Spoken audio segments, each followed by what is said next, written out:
sa panalangin.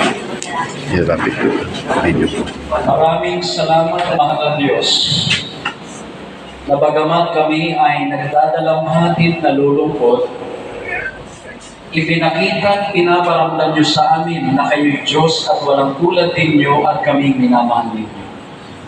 O mahal na Diyos, narito po kami bilang magkakaibigan at magkakapatid, lumalapit sa inyo at aming itinataas ang pamilyang iniwan ni Sister Connie. Tulungan niyo sila, Panginoon, na manatiling nagtatapat sa inyo. Amen. Nawa po ang halimbawang ipinakita ni Sister Connie na matapat na paglilingkod sa inyo, na nagnanais na makita kayo ng face-to-face, ay maging karanasan ng bawat isa sa amin sa aming paghihintay sa inyong muling pagbabalik. Amen.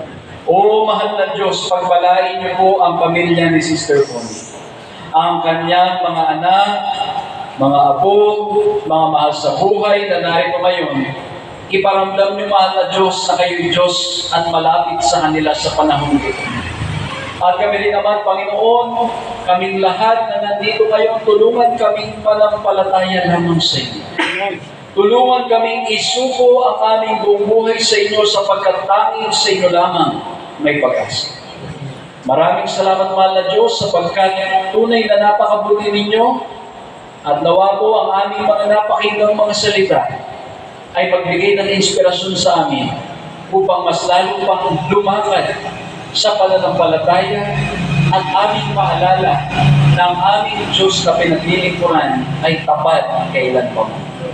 Maraming salamat, Panginoong Diyos. Samahan niyo po kami ngayon at pagpakailanman sa pangalan ng aming Panginoong Jesus. Amen. Amen.